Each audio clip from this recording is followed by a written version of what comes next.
Zdravej! Zdravej! And welcome back to our weekly update from Bulgaria. On a very sunny Friday morning. It is sunny today and was yesterday and the day before. It's the start of March, which is the start of spring. And celebrated with Baba Marta here in Bulgaria. And the celebration is at Martinitsa. I believe the martinitsas are what we wear. Yeah. These things. Everybody gets decked out in red and white. Yep. Bracelets which they give to friends and family to wish them, and you keep them on your wrist until you see the first apple blossom. Or the first stalk.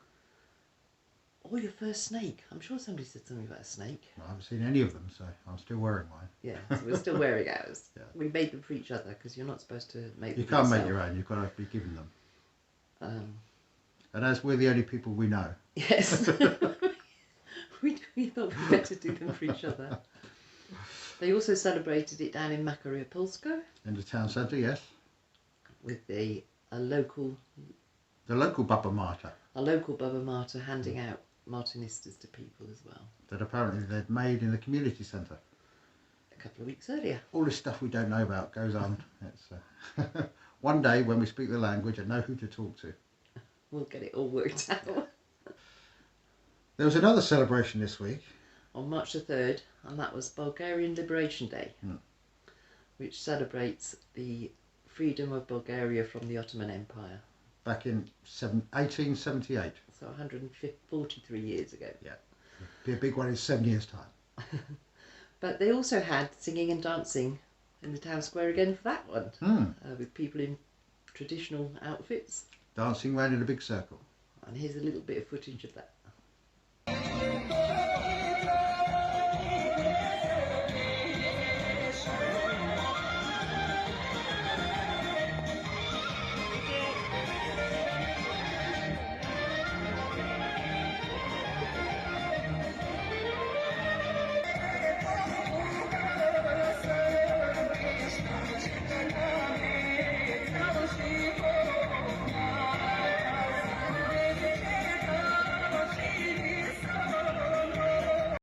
Seeing as we've had better weather this week, we've managed to get outside and do a couple of jobs that have been weighing on our minds. Well, one particularly, which was what Mike knows about, the big tree at the back of the house.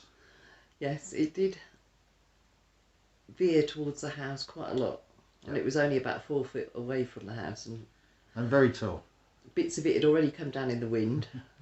So we thought we'd better take the rest of it down before it fell the wrong way. So we had an exciting morning doing that. Stressful, slightly stressful for me. Adam was more confident. I was on the end of the rope trying to pull the tree away from the house, and not quite so confident, but it all went well. Yeah, and so we got a bit more firewood. Kira, you're not having more shots of me cutting firewood. I know you like them, but you're not having them. And the other job we did was to take down our mud brick outhouse. Yes, it was a brick outhouse. It was the outdoor toilet many years ago, but it had fallen into ruin. The roof had collapsed in, and some of the walls had already disintegrated, hadn't they? So we spent a couple of days doing this. This is the job for today and maybe tomorrow. We've got what remains of the old outhouse, or outside toilet, just outside it's about 10 yards from the kitchen window, maybe 15. We don't really want it there. It doesn't look good when you look out the window, so we're going to remove it. Although from the other side it is well camouflaged, especially when the leaves come back, it does need to go, so let's get on with it.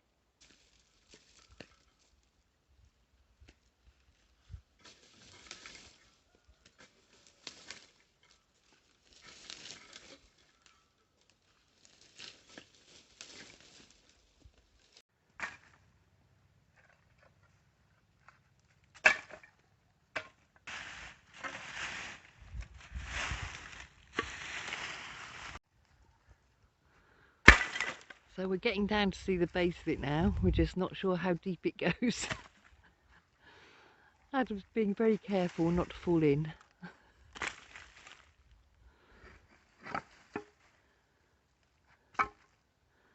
There's lots of old bits of wood, old tiles where it's collapsed in on itself.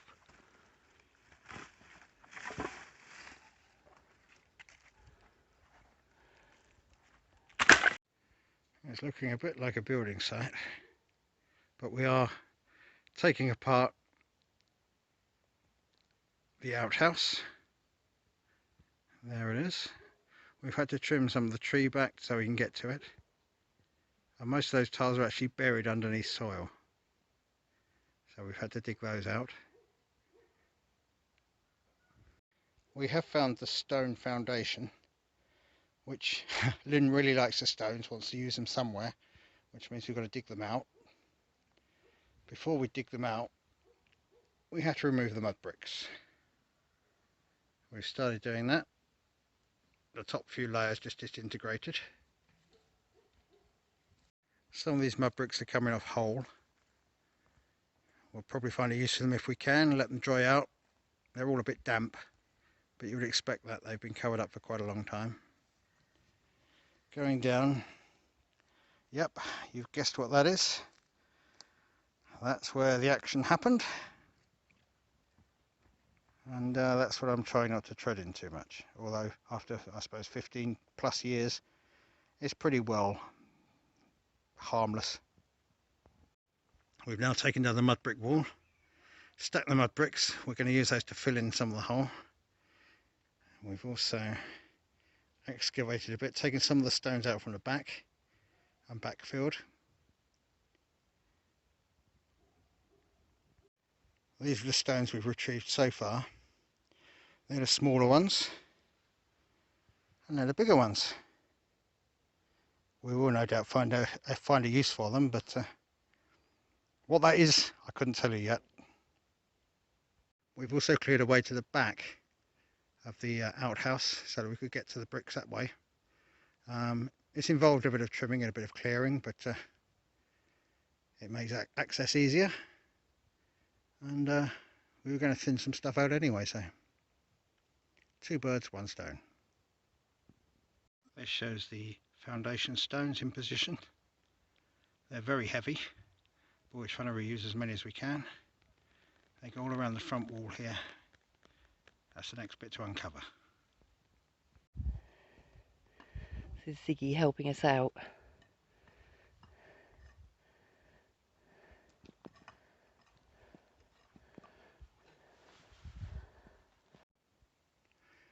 Now that we've collected the stones we want out of the hole, it's time to fill it back up.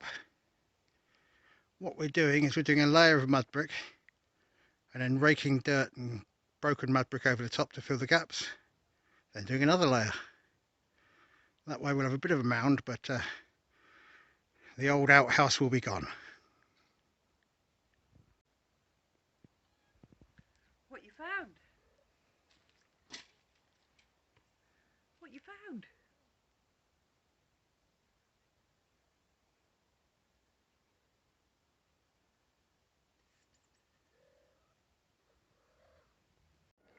So with a bit of raking and a bit of digging and burying of mud bricks, this is the stage we're at so far. The hole's filled in, the mud bricks are gone. We still have a large pile of stones that we can use for something else. A bit more smoothing out, clear up the rubbish, and we're done. And this is how we're leaving it for the moment. The rocks will be moved when we decide what we're doing with them. But the outhouse is gone, the mound's levelled off to a degree, the mud bricks are gone. It's ready to plant the wildflower seed. Give it a couple of months, it'll be gorgeous.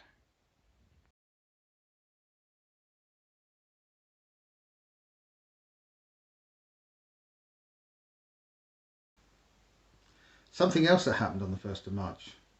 They've opened the bars, they've opened the restaurants, they've opened the gambling halls.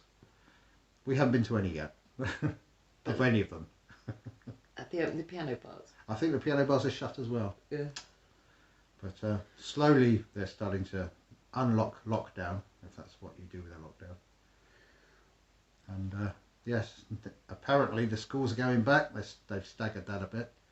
But yeah, slowly but surely. Back, I think, by the end of the month. Yeah. By the end of March. So things are opening up. I think they're hoping to allow travel to start. They lost most of the holiday season last year. They don't really want to lose this year, so they're gradually feeling their way into some sort of normality. So we could go to Targovishti again and actually have a coffee in a cafe. Which we may well do this coming week if my machine arrives. Which we're still waiting for. Which is still waiting. That's not been so quick. No. But, yeah. Not as quick as my peach trees. It'll get here when it gets here. Or not, as the case may be. And if it doesn't, we'll just go to Targovishti and buy one. So that's about it from us this week. Yep, we'll be back next week with a further update. Until then, stay safe. Doskoro. Doskoro. Bye.